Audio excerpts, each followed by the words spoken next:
Welcome to Let's Get Metaphysical, the show that stretches you beyond your five senses. When you are looking for your next step on the path into the unseen, we've got you covered. Join epic adventure seekers and level up your game with your host, reality magician Bierman. Greetings, epic adventure seekers. I'm Bierman, your guide to demystifying your world, and you are joining us here today for Let's Get Metaphysical, connecting heart and mind. Everything in life is a choice.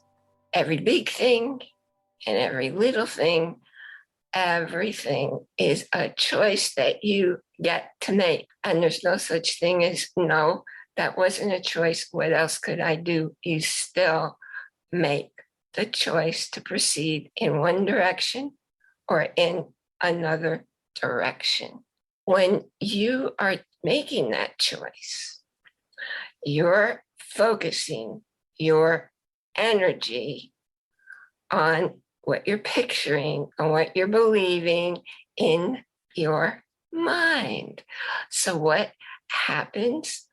The energy is going to move into making that a reality. You heard the expression where your attention goes, energy flows, and perhaps more importantly, whatever you focus on expands. So what does this look like in your life? If something's bothering you and you don't want it in your life, you want to get rid of it, you want it to go away. If it's something hurting physically, emotionally, spiritually, you just want to feel better and you want it to be gone, well, that's focusing your energy on what you don't want.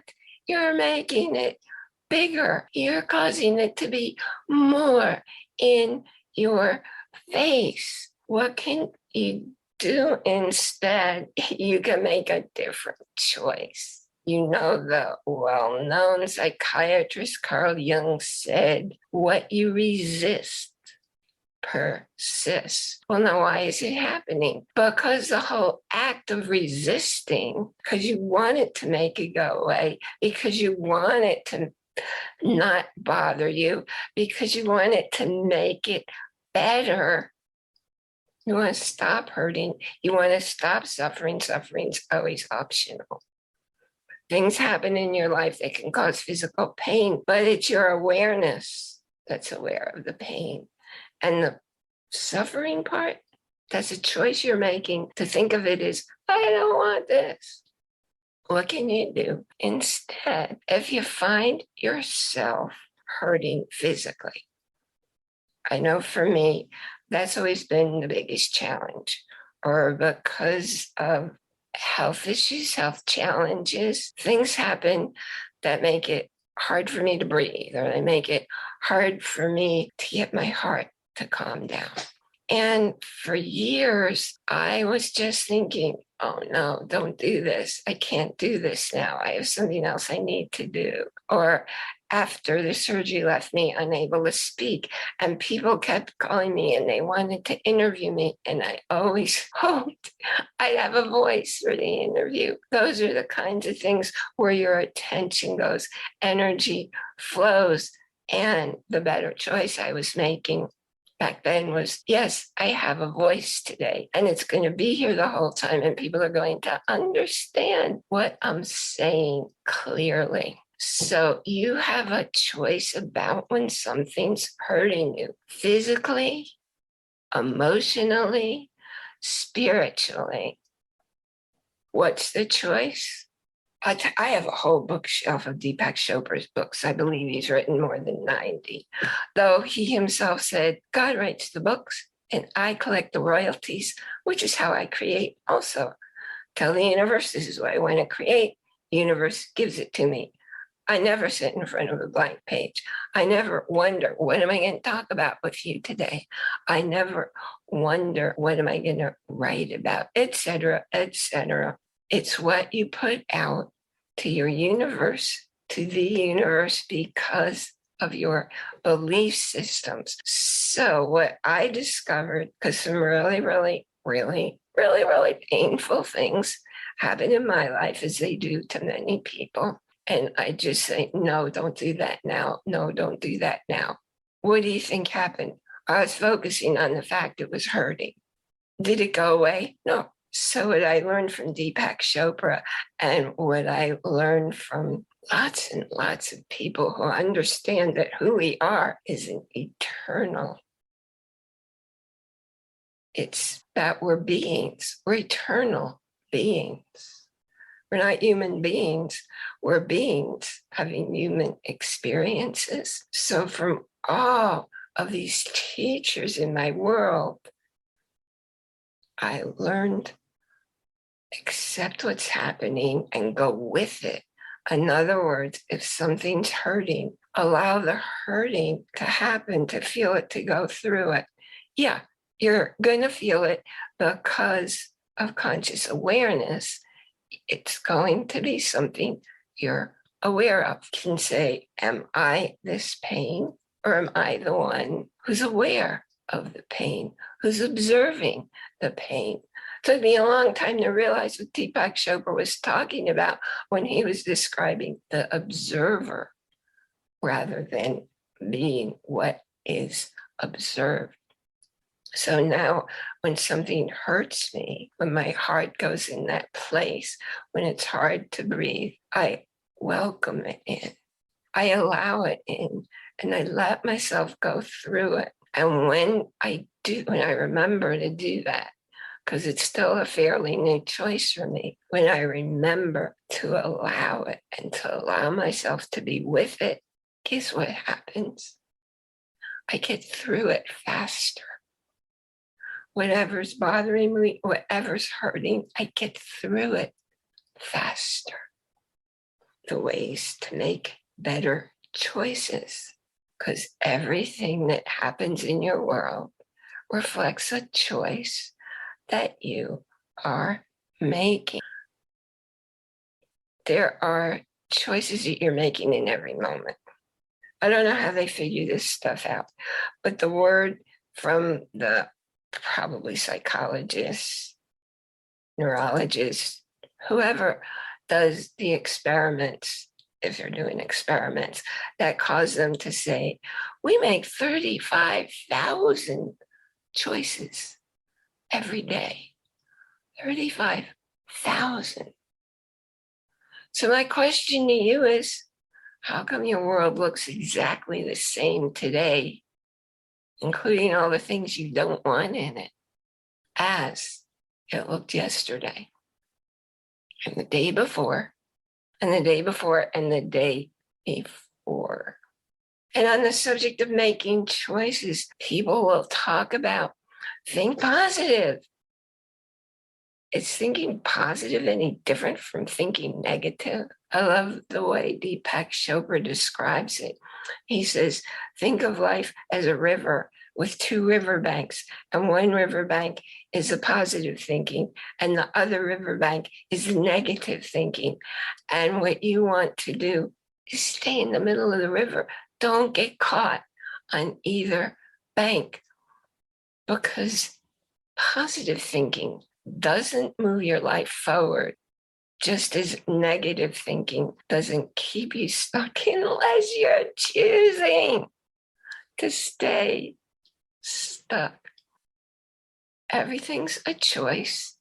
Why is everything a choice? Because events just are. It's how you interpret them. Nobody does anything to you.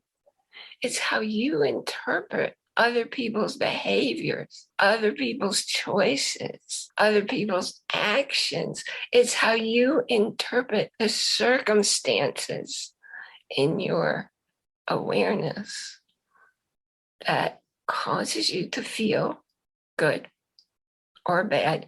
It's your choice. You may notice that I have been making my presentations shorter and shorter.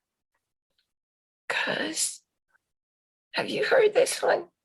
I do a lot of reading, a lot of reading. And these days, the word is, again, I don't know who figures this stuff out. They say humans Remember, we're beings who are having human experience. We're not human beings. We're beings having human experiences. Humans have a shorter attention span than a goldfish. That a goldfish is 6 to 8 seconds and a human is closer to 3 seconds. I could see that sometimes on some of my website where I see the analytics. And interesting, I live in America and most of my visitors are coming from Indonesia. They're making a choice to come to me. I was noticing, I didn't count them. It was 20 to 30 different countries of people who were listening to my podcast. They're making choices where they want to go, where they want to stay, where they don't want to stay. Everything, every moment in our lives, it's a choice, and we alone are in control of that choice. When bad things happen, as they do in everyone's life, you get to choose your response. And I'll tell you what, speaking from personal experience, if you choose to look for the good, for the gifts in every moment, even in the bad situations, you're always going to find what you look for. And it'll get you through the feeling bad place and back into, I'm okay. I'm the observer. I'm not the pain. I'm not the event. I'm just the observer. I'm going to go, and I'm in the process of changing how I edit. I'm so excited. I have a new software for editing this talk that I'm giving right now, and it's so beautiful. So you should be hearing a whole lot better recordings from me now. Thank you, thank you, thank you for joining me. And remember to enjoy. That's capital I-N, capital J-O-I, every moment, because you, conscious awareness, don't live outside of your body. You process everything within. Remember to join our Facebook group where you're going to see some extra videos, some extra information. Make a friend, ask questions. Tell me where you're listening from. And you know what? I was just thinking, I've discovered this really, really cool thing. If you live someplace where you have a public library, check out if your public library has Hoopla, Hoopla. They have books, they have videos, they have great courses, they have a curiosity channel, which is, well, that's right up my alley. I'm curious about everything, love to learn new things. And by the way, if you have some new things you want to share with me, do that. Anyway, go through your public library to Hoopla, because I'm getting all these amazing books, these amazing courses. And when I'm doing work or cooking, I like to listen or have something playing in the background, or I can see out of the corner of my eye. It's time to enjoy life that's within you, and also to be in silence. I look forward to seeing you next time. You've been listening to a talk on the wilder side. Thanks for tuning in to Let's Get Metaphysical. Be sure to subscribe so that you don't miss a single episode, and while you're at it, please leave a rating and review, and be sure to share it with your friends. Tune in every Monday for more exciting insights and wisdom on life beyond your five senses. Until next time, take a small step in a new direction. Start now.